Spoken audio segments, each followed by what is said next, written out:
নমস্কার বন্ধুরা, সুলেখা রান্নাঘরে। তো চলুন আজকে একটা নিরামিষ তরকারি রান্না করে দেখাচ্ছি ফুলকপির। তাই এখানে ফুলকপিটা আমি সিদ্ধ বসিয়ে দেবো।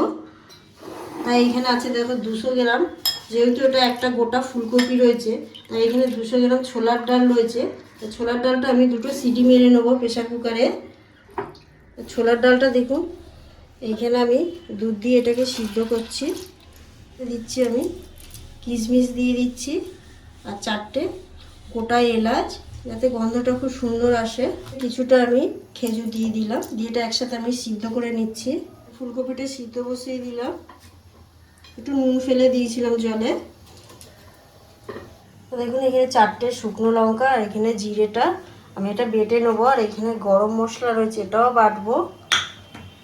আর এখানে কাজু বাদাম, এটাও বেটে নেবো, একসাথে পেস্ট করে নিচ্ছি। এটা আপনারা চাইলে এটা মিক্সিতে করতে পারো, শিলে করলে জিনিসটা ভালো গন্ধটা আসে বেশ। এখানে ফুলকপিটা ভাজা বসানোর জন্য কিছুটা সাদা তেল দিচ্ছি আমি। ফুলকপিটা পুরো সিদ্ধ হয়ে গেছে, আমি আবার তেলে দিচ্ছি। এখানে সাদা তেলটা একটু আন্দাজভাবে বেশি দিয়েছি, কেন গোটা ফুলকপিটা ভাজতে হবে।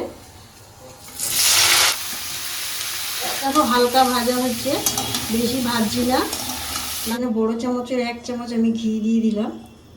ঘিটা গরম হয়ে গেছে, আমি গোটা জিরে ব্যবহার করলাম। কাজু বাদামটা আমি বেটে নিচ্ছি, ওটা প্রথমে দিয়ে দিলাম।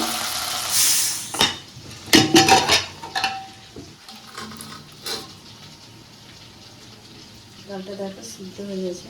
শুকনো লঙ্কা জিরে এটা দিয়ে দিলাম। গ্যাসটা সিমে রাখতে হবে।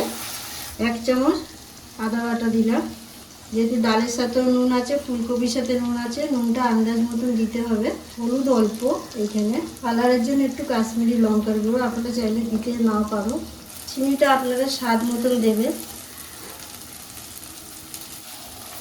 মশলাটা পুরো রেডি হয়ে গেছে, দেখতে পাচ্ছ পাশ দিয়ে তেল বেরিয়ে গেছে। এবার আমি ওই ডালটা দিয়ে দেবো ঢেলে।